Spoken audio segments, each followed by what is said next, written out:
Selamat datang di Kata Suara on Serangga Sound Channel dan kita masih akan melanjutkan The Chronicles of Narnia seri pertama The Magician Nephew atau Keponakan Penyihir, dan ini adalah part keempat, bab 5, Kata Kemalangan.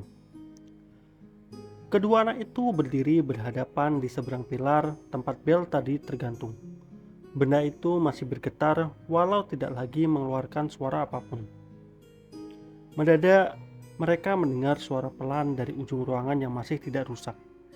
Mereka menoleh secepat kilat untuk melihat suara apakah itu. Salah satu sosok berjubah, sosok yang duduk paling jauh, wanita yang menurut Daggeri cantik sekali, berdiri dari kursinya. Ketika dia berdiri, mereka menyadari wanita itu lebih tinggi daripada dugaan mereka, dan kau bakal bisa melihatnya langsung, bukan hanya dari mahkota dan jubahnya, tapi dari kilatan mata juga lekuk bibirnya. Wanita ini Ratu Agung. Dia melihat ke sekeliling ruangan dan kerusakan yang terjadi di sana. Lalu memandang kedua anak itu. Tapi kau tidak bakal bisa menebak dari ekspresi wajahnya apa yang sedang dia pikirkan. Apakah dia sedang terkejut atau tidak?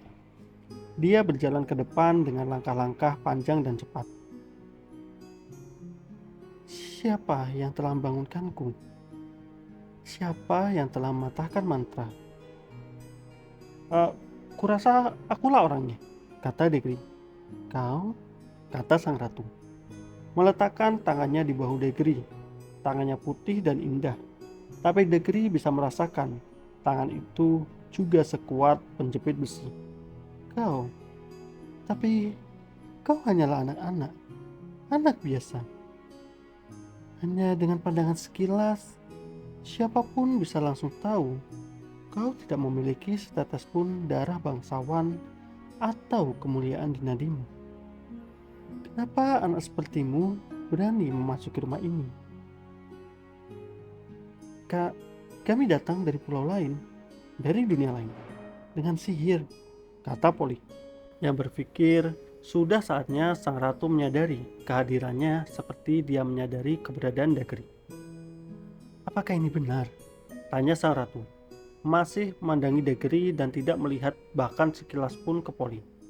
"Ya, itu benar," jawab Dagri. Sang ratu meletakkan tangannya yang lain di bawah dagu Dagri dan mengangkatnya supaya bisa lebih jelas melihat wajah anak lelaki itu.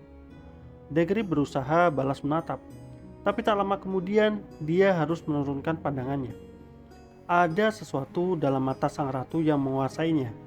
Setelah sang ratu memperlihatkan wajah Dagri selama lebih dari semenit, dia melepaskan dagu Dagri dan berkata, "Kau bukan penyihir.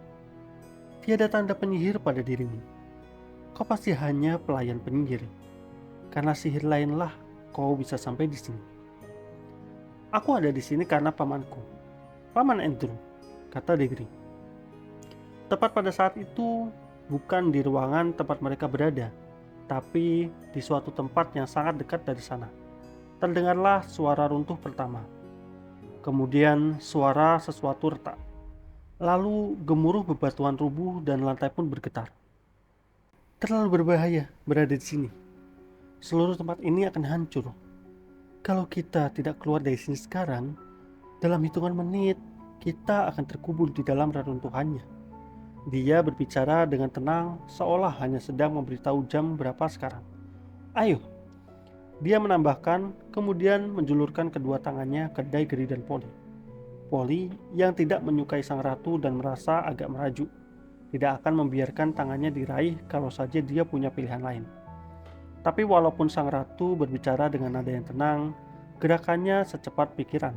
Sebelum Polly menyadari apa yang sedang terjadi, tangan kirinya telah ditangkap tangan yang jauh lebih besar dan kuat daripada miliknya sehingga dia tidak bisa melakukan apa-apa. "Wanita ini mengerikan sekali," pikir Polly. "Dia cukup kuat untuk mematahkan lenganku hanya dengan satu puntiran. Dan sekarang, karena dia mencengkeram tangan kiriku, aku tidak bisa mengambil cincin kuning. Kalau aku berusaha menjulurkan tangan kananku ke saku kiriku, aku mungkin bakal bisa meraihnya sebelum dia menanyakan apa yang sedang kulakukan. Apapun yang terjadi, kami tidak boleh membiarkan dia tahu soal cincin-cincin ini. Kuharap Degeri masih berakal sehat dan mampu menutup mulut. Kalau saja aku bisa berbicara hanya berdua dengannya. Sang ratu membimbing mereka keluar dari aula, sosok menuju koridor panjang, kemudian melalui labirin aula-aula lain, tangga-tangga, dan lapangan. Lagi-lagi mereka mendengar suatu bagian istana besar itu runtuh, terkadang cukup dekat dengan mereka. Pernah sekali area besar roboh bersamaan bunyi keras hanya beberapa saat setelah mereka berjalan melaluinya. Sang ratu berjalan cepat. Kedua anak itu harus berlari kecil supaya bisa menyamai langkahnya. Tapi dia tidak menunjukkan tanda-tanda ketakutan. Degeri berpikir dia berani sekali, juga kuat. Ini dia yang namanya ratu. Mudah-mudahan dia mau menceritakan kisah tempat ini. Sang ratu memang memberitahu mereka beberapa hal saat mereka berjalan. Itu pintu menuju penjara bawah tanah. Dia akan berkata, atau jalan itu menuju ruang-ruang utama penyiksaan.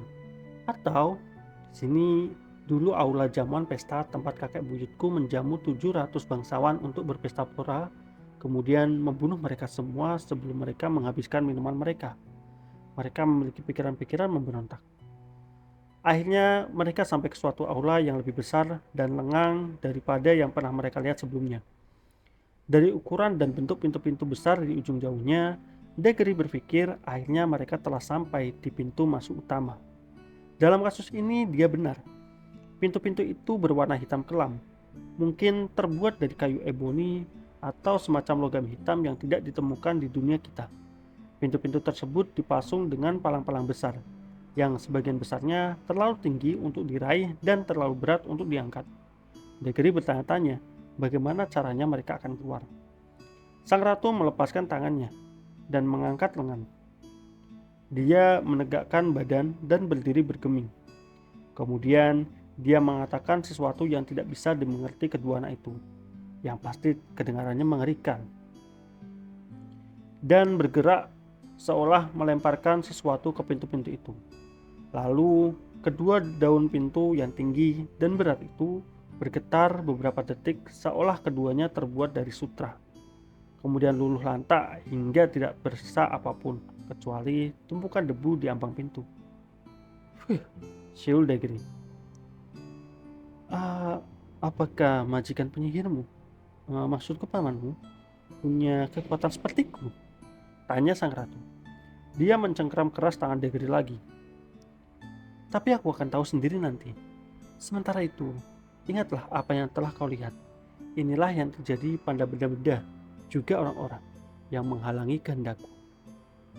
Cahaya yang jauh lebih terang daripada yang telah kedua anak itu lihat di negeri ini, kini meruah melalui lubang pintu yang terbuka lebar. Lalu ketika sang ratu membimbing mereka melewatinya, mereka tidak terkejut ketika mendapati diri mereka berada di udara terbuka.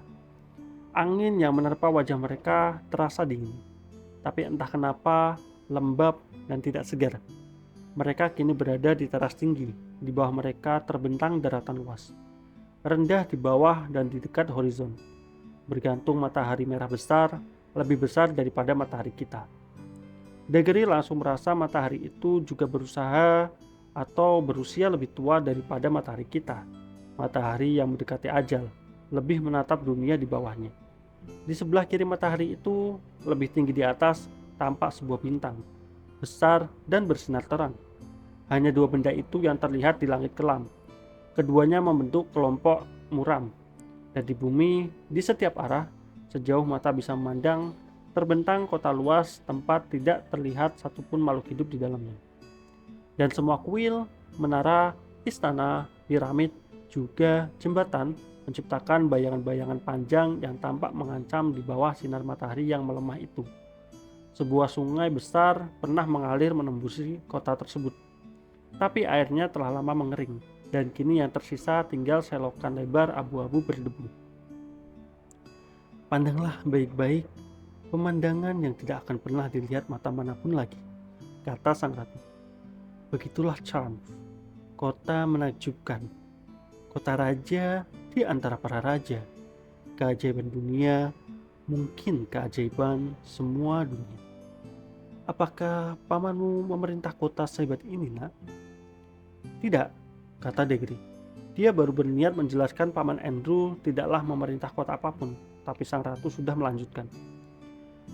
Kota ini sunyi sekarang, tapi aku telah berdiri di sini ketika seluruh udara dipenuhi suara charm. Hentakan langkah kaki, derak roda, lelucutan pecut, dan erangan para budak, gemuruh kereta kuda, dan gendang-gendang pengorbanan ditabuh di kuil-kuil. Aku telah berdiri di sini. Tapi saat itu akhir sudah begitu dekat. Ketika pekikan perang terdengar dari setiap jalan dan air yang mengalir di sungai Charn berwarna merah. Dia berhenti sejenak lalu menambahkan, dalam 1 detik, semua itu telah dihapus oleh seorang wanita untuk selama-lamanya. Siapa? Tanya Degeri dengan suara pelan.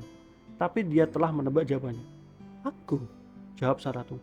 Aku, Jadis, si ratu terakhir, juga ratu seluruh dunia. Kedua anak itu berdiri dalam diam. Tubuh mereka gemetar dalam angin dingin. Semua karena salah saudariku.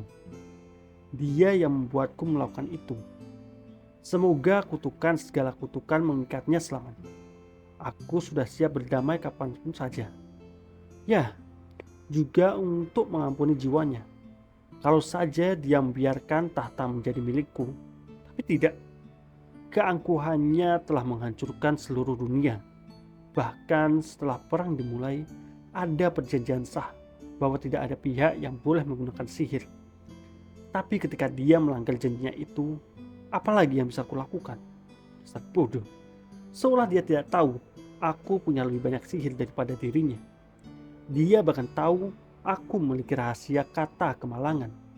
Apakah dia pikir, tapi dia memang selalu jadi yang terlemah di antara kami. Aku tidak akan menggunakannya. Apa itu? Tanya Degri. Rahasia di antara semua rahasia, kata Ratu Jadis. Telah lama menjadi pengetahuan semua raja besar ras kami bahwa ada kata yang kalau diucapkan dengan ucapan layak ataupun upacara bisa menghancurkan seluruh makhluk hidup kecuali orang yang mengucapkannya. Tapi para raja zaman dahulu lemah dan berhati lembek.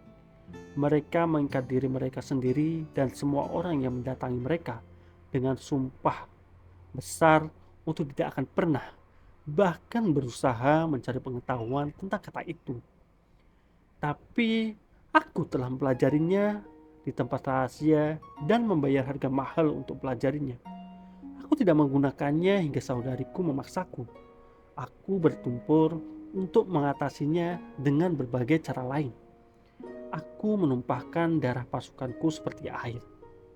Monster, gumam Polly. Pertempuran besar terakhir, kata sang ratu, pecah selama 3 hari di Charn ini. Selama 3 hari aku memandang ke bawah, mengawasinya dari tempat ini. Aku tidak menggunakan kekuatanku hingga prajurit terakhirku terjatuh. Lalu wanita terkutuk itu, saudariku, berjalan di depan para pemberontaknya dan sudah setengah jalan menaiki tangga-tangga besar yang menghubungkan kota dengan teras ini. Kemudian aku menunggu hingga kami begitu dekat supaya kami bisa menatap wajah satu sama lain. Dia membinarkan mata kejamnya yang mengerikan saat memandangku dan berkata, kemenangan. Ya, aku berkata, kemenangan, tapi bukan kemenanganmu. Kemudian aku mengucapkan kata kemalangan. Sedetik kemudian aku adalah makhluk hidup terakhir di bawah matahari. Tapi bagaimana dengan orang-orang lain? Degeri terperangah. Orang-orang lain apa, nak? Tanya Sarahku. Semua rakyat biasa, kata Polly. Orang-orang yang tidak pernah melukaimu, dan semua wanita, anak-anak, juga hewan-hewan. Tidakkah kau mengerti? Tanya sang ratu masih berbicara pada Degeri. Aku adalah ratu. Mereka semua rakyatku. Untuk apa lagi mereka ada kalau bukan untuk melaksanakan kemauanku? Tetap saja, malang besar nasib mereka, kata Degeri. Aku lupa kau hanyalah anak biasa. Bagaimana mungkin kau mengerti logika sebuah negeri? Kau harus belajar, nak, bahwa apa yang mungkin salah bagimu dan rakyat biasa lainnya tidaklah salah bagi ratu besar seperti diriku. Beban dunia berada di bawah kami. kami harus dibebaskan dari segala peraturan.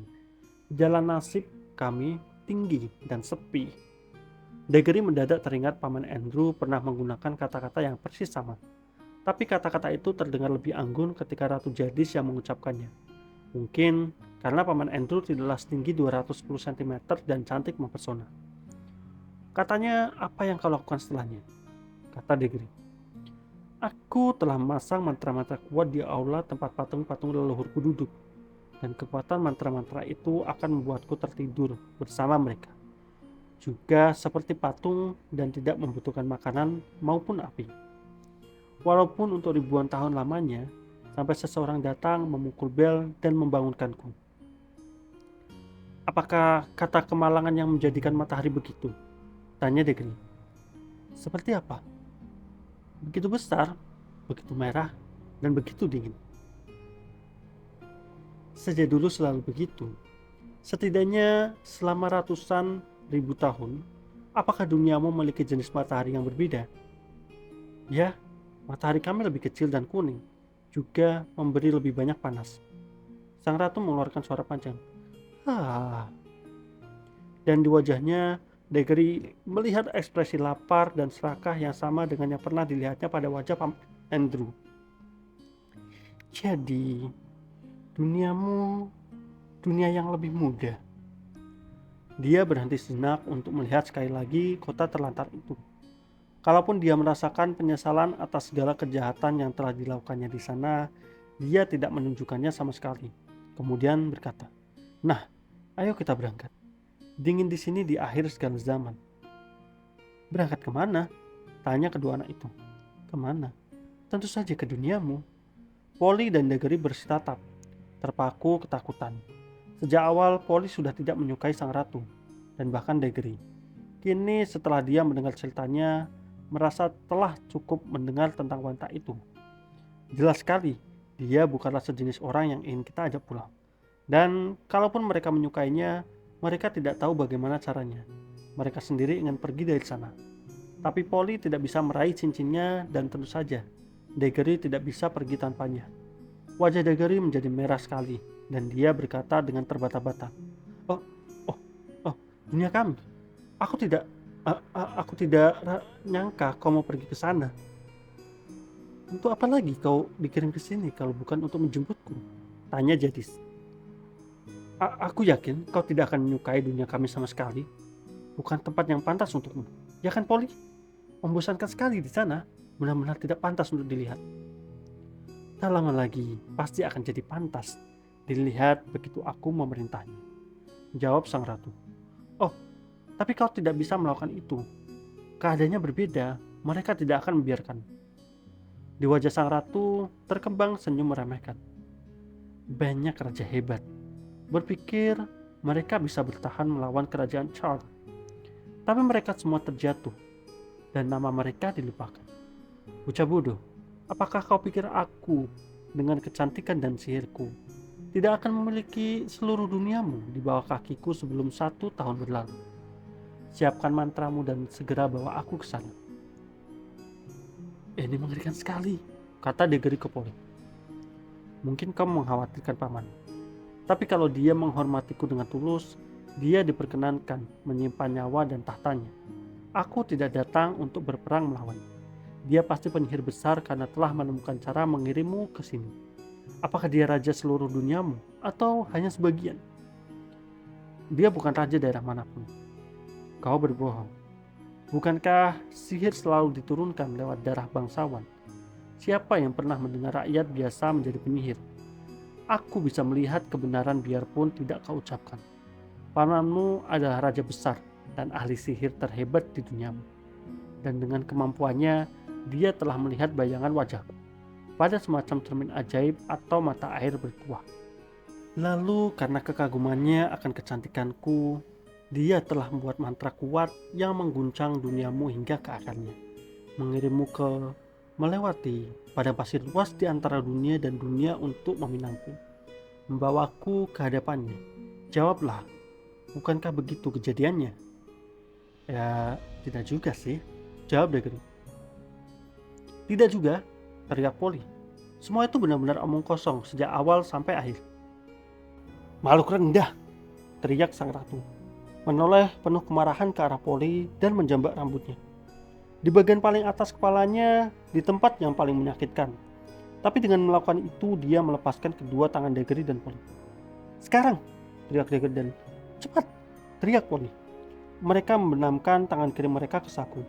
Mereka bahkan tidak perlu mengenakan cincin-cincin itu. Di detik mereka menyentuh cincin, keseluruhan dunia suram, lenyap dari penglihatan mereka. Mereka kini bergerak naik dengan cepat dan cahaya hijau hangat semakin mendekat di atas mereka.